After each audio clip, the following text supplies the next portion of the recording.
Western medicine speaks about curing, which means you have the absence of symptoms, that you no longer have symptoms. Hello and welcome to the Heal Yourself with me, Sarah Dawkins podcast.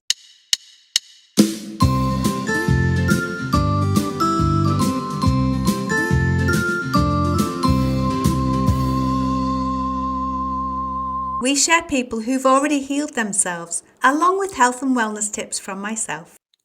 Hello and welcome to another episode of Heal Yourself with me, Sarah Dawkins. My guest today is Amy Stein. And in a world where chronic pain and disease can be overwhelming, Amy is on a mission to empower women to take control of their health and well-being. As a guide and educator, she leverages the wisdom of ancient healing techniques to help women transform into their best healers.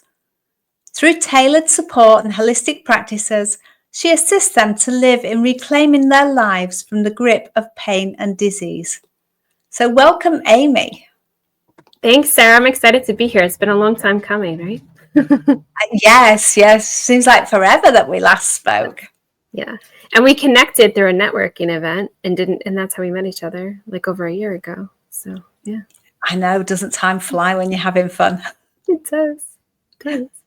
So, Amy, would you like to share with our audience what you've healed and how you've healed it? Sure. So I like to say that I'm not ever going to be fully healed. I'd like to make that point up front because a lot of people in our society don't understand the difference between healing and curing, right? So like Western medicine speaks about curing, which means you have the absence of symptoms, that you no longer have symptoms. However, as long as you're in a physical body as a human, you're going to have symptoms and sensations because that's the body's way of communicating with us. So I'm on a healing journey. I don't ever say anything is fully healed because as long as I'm in the physical body, I'm going to have messages from my body asking for help, whether it's symptoms in the form of sensations or emotions. So I've been on this healing journey for the last 15 years. It has been a very up and down journey. Healing is not linear, right? Like a lot of people think it's A plus B equals C, but it's not. It's actually like a drawing a toddler did. And there's a lot of colors, there's a lot of scribbles. It doesn't make any sense. It's not logical. And a lot of times it can feel like you take one step forward and 3 steps back. So I like to preface it that way to let people know, like, there's nothing wrong with you if you feel like your healing has not been the way it's quote unquote supposed to be.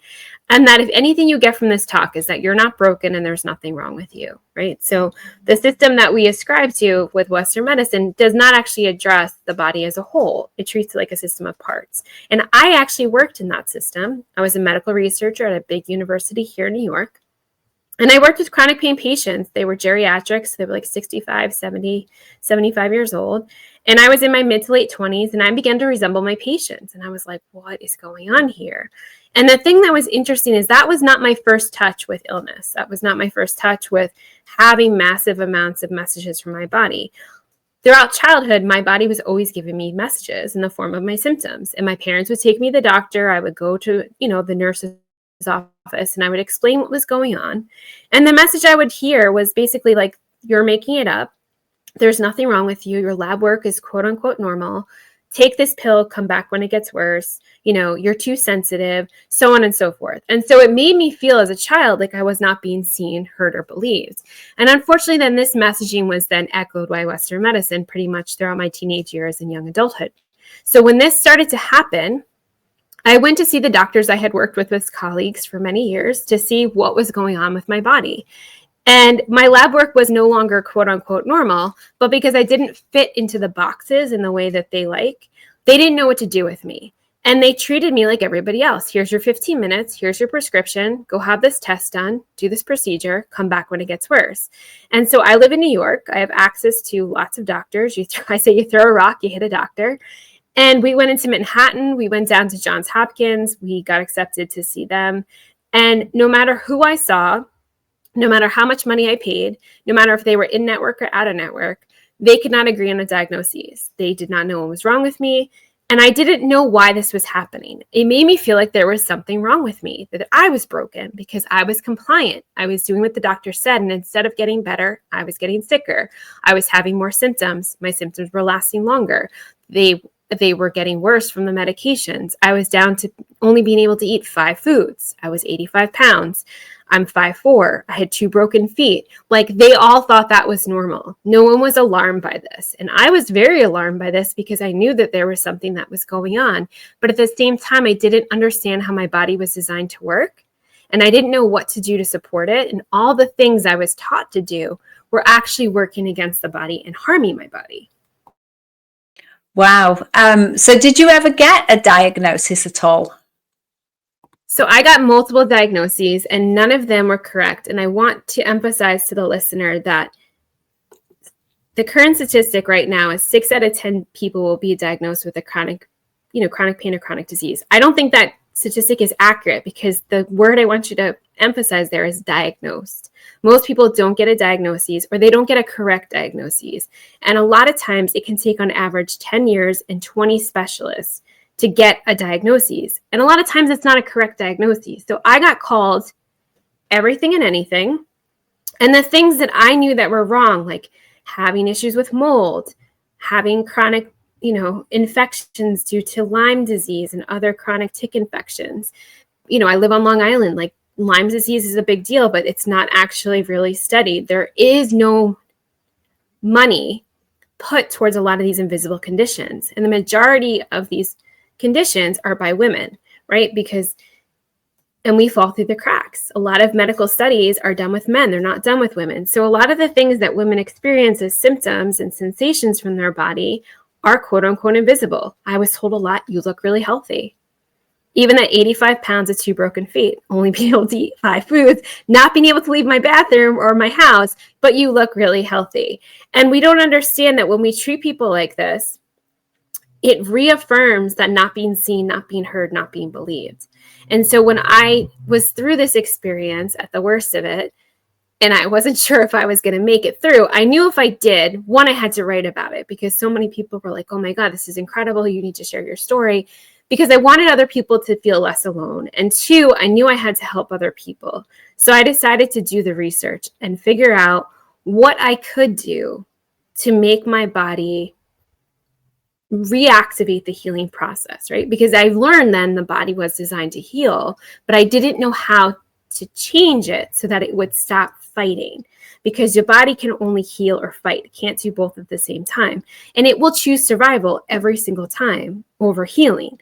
So I had to figure out how to work with my body in a way that felt resonant to me, right? That felt good to my body. That was not a one-size-fits-all t-shirt. It was not a protocol everybody else does. It was not a magic pill. It was something that respected my unique needs and experiences as an individual. And that did not exist. So I had to create it for myself and piece it together into what now I do with other clients as well. And isn't that crazy that the doctors, I mean, on the one hand, it's great that you didn't get a diagnosis, because a diagnosis is literally a program that's then installed with it, and it comes with a set of beliefs. Mm-hmm. But on the other hand, you're feeding that unseen, unheard, unvalidated child that you'd lived that life. So a diagnosis would actually then validate your symptoms and that you actually really were sick and suffering and feeling what you were feeling. Yeah. And that's the thing is, like, people, and I was that same way. Like, I was desperate for a diagnosis. I wanted a name for what was happening, because I felt like, and a lot of people feel this way, if they have a name, it's something to fight, right? But it takes you, again, it's in that proving energy, that fighting energy, and then you're not healing. And we have a set amount of energy. And so you can't create new energy, but you can alter the energy that you have to a healing frequency. I didn't yet understand that, right? Like 5-10 years in, I was still just learning about that. So now 15 years later, I understand it. But again, I'm still human, right? So that doesn't mean I'm perfect every single day. That means I do the best that I can with what I have in the capacity that I have. And that can look different, right? So again, it's not like I do everything the same every single day. Some days I have to rest more. You know, you and I were speaking about this before we started this interview. Like, the last few months, I've had to rest a lot. And I talk about this, like the seasons of healing, that it's not just A to B equals C, or like you do this thing for 3 months. There's no formula, right? Like I've been in a winter season of healing since probably July or August.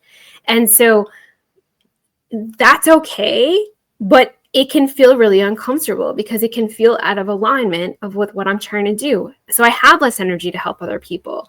I have less energy to host workshops. I have less energy to do the things that for other people because I have to keep that energy for myself to heal, because I've learned from that experience that when I overspend that energy, I pay the price, right? And then I have more symptoms. They last longer. I then delay where I get to the point where I can actually function on a daily basis. So I think it's a reminder, and to the listener, that it doesn't look the same way all of the time. Where I am now 15 years later looks a lot different than where I was 2 years ago, even 3 years ago. Definitely 5 years ago, right? But it's still a progression that is always changing. And it's based upon a lot of variables that I don't have control over. There's some variables that I have control over, right? Like I can be mindful of what I put in and on my body. I can be mindful of eating nourishing food. But I still live in the modern day world. I'm still going to be exposed to things that are going to stress my body out. So I'm trying to be mindful as much as I can to do the best that I can without driving myself nuts. Because if I'm trying to obsess about all of the things, that's going to cause more stress on my body. That's going to create exactly what I'm trying to avoid.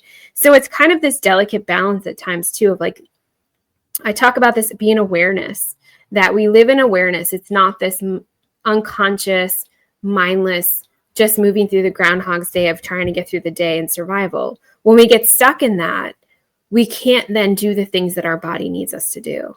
So it's being aware of like, I'm choosing to lay on the couch, not because I'm lazy, but because my body needs rest. I'm choosing to cancel some things that I was really excited about because my body needs that right now. And I don't have the energy to hold space for other people.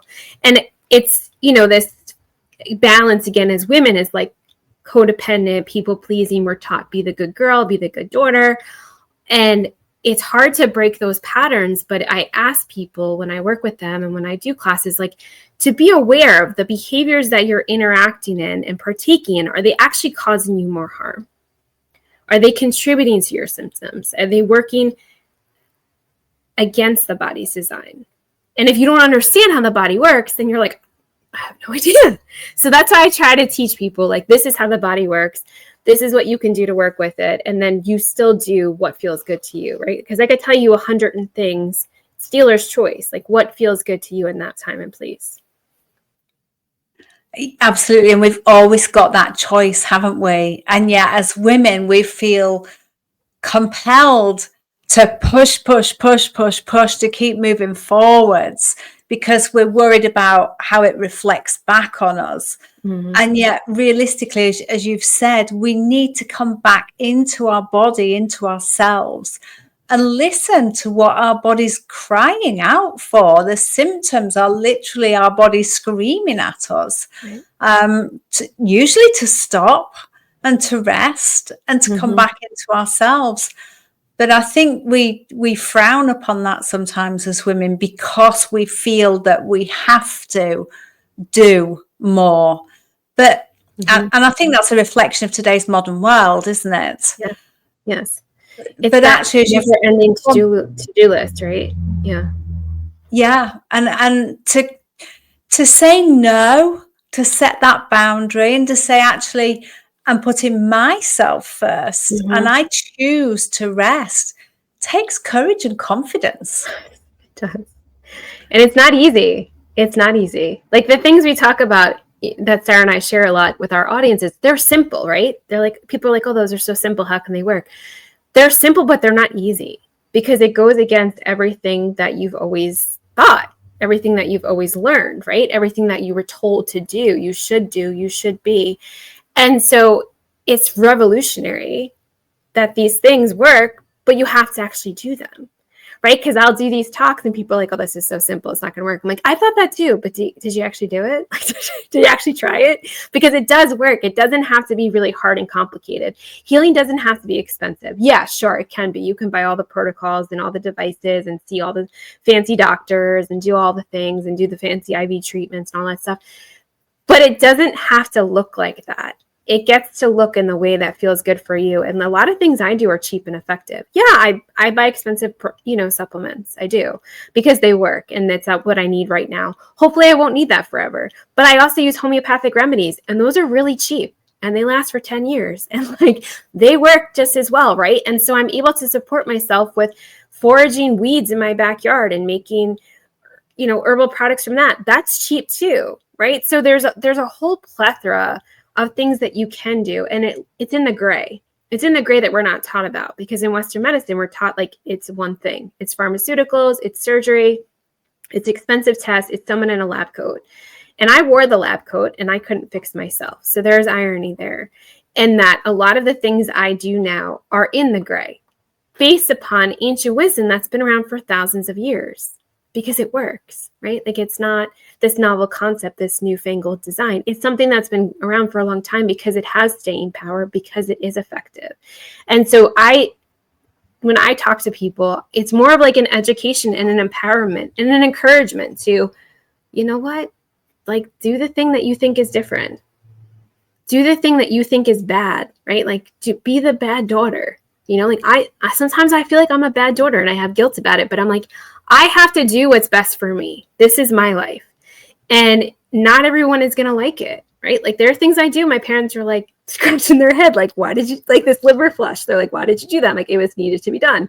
Same thing with my husband. You're going to live with people or be related to people or are friends with people who are not going to understand what you need to do. And you have to be okay with that, because at the end of the day, if you keep living in a way that is out of alignment, where you're thinking about what everyone else needs from you, what everyone else approves of, what everyone else thinks you should do, you're not going to heal. You're going to prolong the experience. And that was a hard lesson that I had to learn. And I had, like you said, I had to be courageous and say, I'm not doing it this way anymore. And if bad things happen, I'm going to accept the consequences of that, because what I've been doing that everyone else wanted me to do is not working. So something has to change. And it was a really radical decision, but it was not a decision I took lightly. And I got a lot of flack for it. And I think now, 10 years later, finally, and some people still don't really get it, but I think finally, my family and my husband are oh, that was a smart decision. But it's, in the beginning, they were what? This is crazy. You're going to fire all the doctors. This is insane. What are you doing? And I was yeah, I'm going to do this thing. And they were no. And even in the beginning of me doing some of the things, my parents would be that's really weird. And I'm it's not, but it's different than what you believe. So you think it's weird. And so I had to be really strong in my convictions and grow a kind of backbone and say this is what I'm going to do. And if you don't like it, I'm sorry, but I'm going to do it anyway. And yeah, I'm not going to eat the food at your house because you don't understand that I can't eat that food, or that there's contamination and I'm going to get sick. And I'm not going to do holidays, and I'm not going to put myself in situations where I don't feel good. And that was really hard to do. And it's still, a little hard. But at the end of the day, I have to do what's best for me, because nobody's going to do it for me. Yes, and I've been there too, and been on the receiving end of, are you a little crazy? Why would you do that? Can you just be normal? Can you eat normal food? And I'm you don't actually eat normal food. I'm eating normal food. Yeah. And can you act normally? I'm right. Well, this is my normal. I've just hidden it to try and please everybody and do what other people want me to. Yes. So that is some real deep inner work as well, isn't it? To find out who you are authentically, to understand as well as what your needs are, to be able to be authentically you at the same time. And that, as you say, can put people's backs up and can turn people away from you. But I'm a big believer in that the people who truly love you will stay around and be with you and support you. Yeah. Family might call you crazy, but they're blood and we can't do anything. Right. I'm they're talking stuff behind my back. Yeah, it's interesting. In the beginning of the journey, I lost pretty much all of my friends, right? Because I could no longer go out. I wasn't drinking. I couldn't eat out. I had no energy to, socialize. So it was a really isolating time. And my husband did not understand what was happening. He was just I don't know where my wife went. I don't know why you're sick. Can you just go back to work. And I was like, I can't get out of bed. I can't leave the bathroom. I can't eat anything. Like, I don't know how you think this is magically like going to get cured. And so it was really hard for him. And it was really hard in our marriage. And there were a lot of times where I was like, we're not going to stay married. And a lot of people with chronic disease go through that because, and I didn't understand working with chronic disease patients, what it was like until I got sick myself. So you can only empathize to a certain degree. And then when it happens to you, you're like, oh yeah, this is intense. This is different.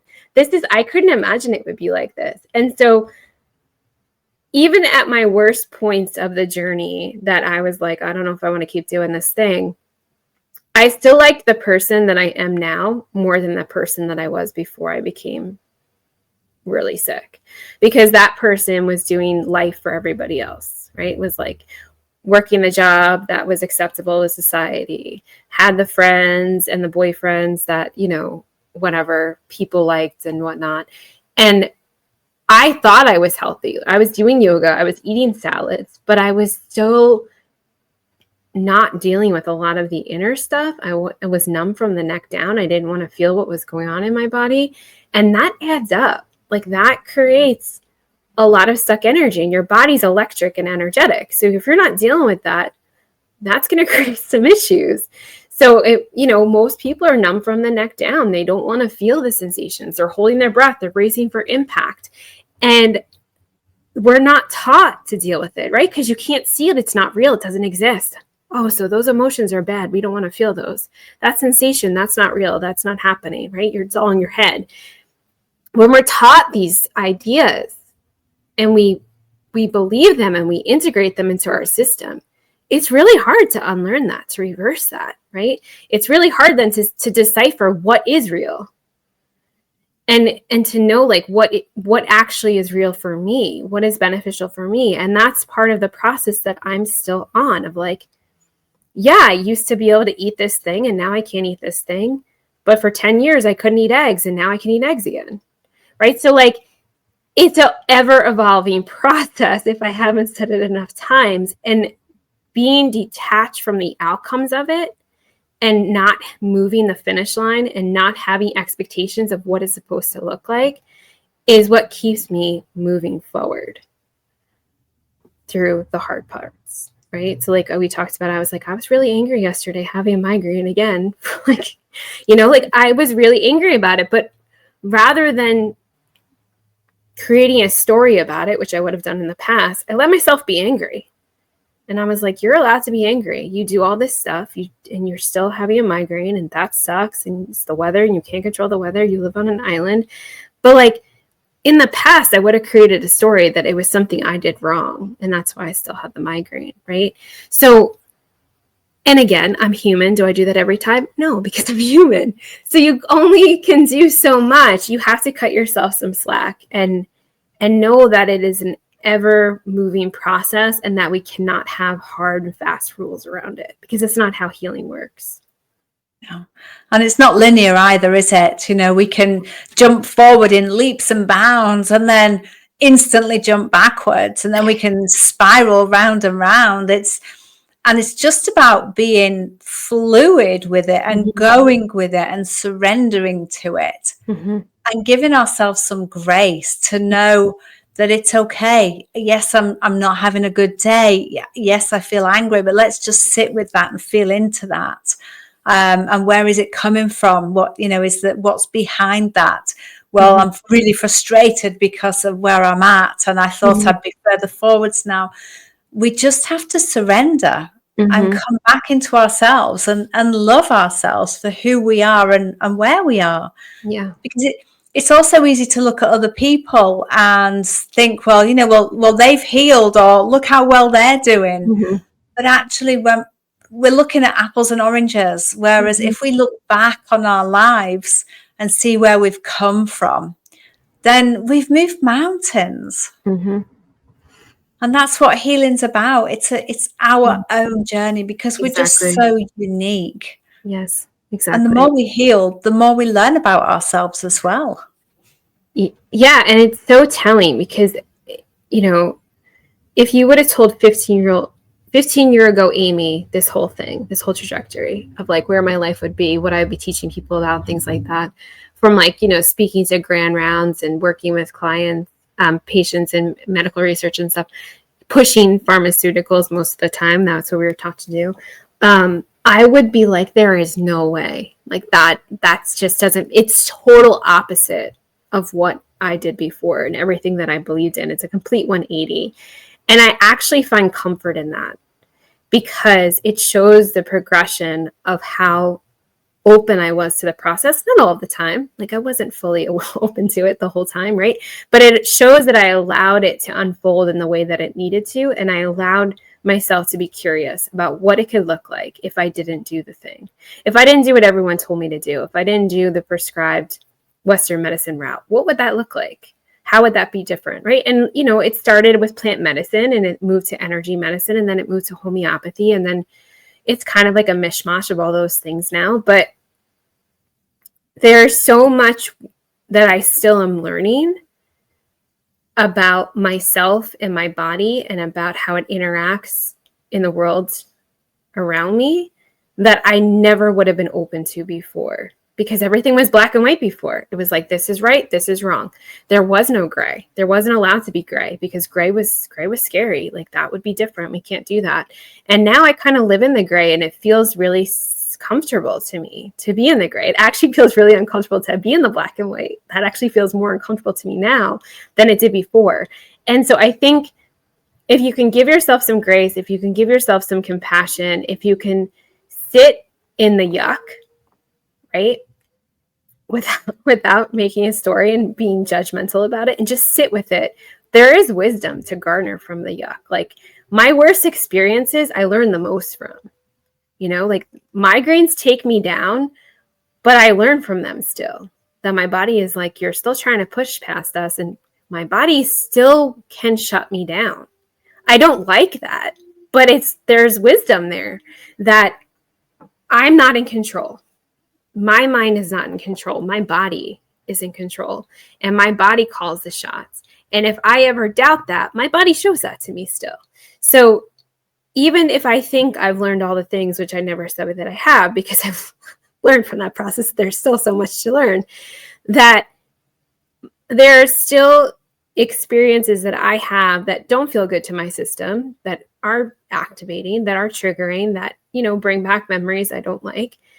But when I allow it to happen and move through it without creating a story around it, one, it lasts a lot quicker, right? It moves a lot quicker through. And there's something that I gain from the experience. And if I wasn't brave enough to feel it before, I missed all of that. So I think as much as we fear the body breaking down, getting older, having symptoms, if you can be open to the process, there's so much wisdom that you can gain. I was just reading something today, and I can't think of Martha Beck. She just came out with a new book, and she wrote an article about this, and she was calling people like you and I the canaries in the coal mines, right? The first iteration of people who get sick and then have to heal themselves so they can help other people. She was calling it shaman medicine, I think was the way she phrased it.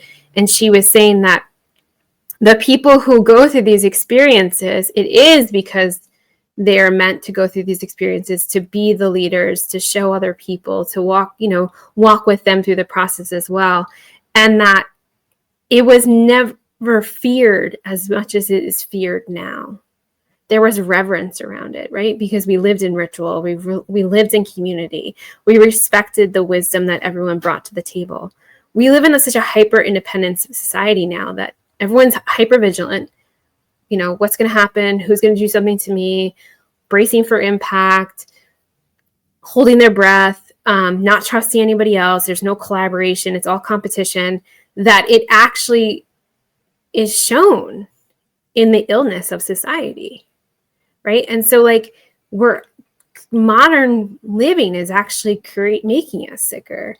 And I try to emphasize this to people all the time. Like, you think it's making it convenient for you, but it's not. It's actually working against the design of the body. So if you can be open to doing things like that sound really simple, you actually are ahead of the curve. Yes, and it truly is in the simple things, isn't it? Mm-hmm. If you were to look at the big picture, there's such a lot that is possible to do on a healing journey, and I think it can overawe a lot of people, overwhelm them. But if you just pick out some little simple things that you can do and start there, when we impact the body, we also impact the mind, and vice versa. When we impact the mind, we impact the body. So, let's choose what we're going to do. Is it going to be something with our mind? Are we going to move our body? One affects the other. Yes. So it really is so simple. And as you said before, we absolutely have a choice. Sometimes between a rock and a hard place, but we do have that choice, and we are free to make that choice in the vast majority of time. Yeah. Yeah, and that's the free gift that I have for the listeners, is the 5 free tools to decrease chronic pain and chronic disease. And again, they're very simple things.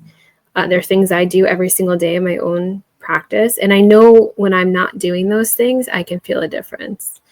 So even though yesterday I didn't feel so great, I still made sure to move my body. I still made sure I did a 35-minute breathwork practice. I still made sure that I was eating nourishing food, right? So it's very simple things, and people are like, I don't have time for these things. But I would like people to learn before it gets to the point where you're bedridden and you can't work and you can't leave your house, like it did for me, right? Because you said their body is always speaking to you. It starts out as whispers and then it begins to scream. And if you don't listen when it's screaming, it will shut you down.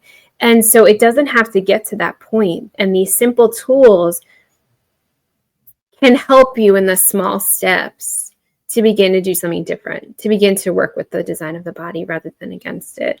It doesn't have to be something radical. The body doesn't like that, right? It likes small movements. It likes, it doesn't like change. But when we do it in very small, mindful ways, the body's okay with it. When we try to radically, I'm going to lose a diet, I'm going to do a diet for 30 days. I'm going to do a 3-day juice cleanse. I'm going to do this, whatever, IV treatment for 3 months. Like, that is a radical thing. That's a radical upsetting to the body. It's a radical interruption. When we do really like small mindful things, I'm going to take my cell phone out of my bedroom at night so I don't get radiated. I'm going to start cooking 1 meal a day at home. I'm going to start, reading the labels on my products and see if they are harming my health. I'm going to start, filtering my air, because the air inside the house is notoriously dirtier than the outside. And 93% of people spend all of their time inside. So it's really impactful modern day living on the body, and not in a good way. And it doesn't mean we eschew technology. It doesn't mean we, go back to living without electricity. It doesn't mean that, you don't have indoor plumbing. It just means living in a more intentional way, living in a way that is less stressful on the body. And it can be very simple, and it doesn't have to be as strict as I am. I tell people that all the time, like, you don't have to live the way that I live. I have to live this way. And I choose to live this way. Even if I didn't have the symptoms anymore, I would choose it because I know it's better for my body. But you're a sovereign individual, and you get to choose how radical you are. And it's really not radical. It's just, we think it's radical because it's different. And so I invite the listener to just be curious as they look at the guide. Sorry, there's a siren going on. To look at the guide and see what tool they can maybe implement for a week.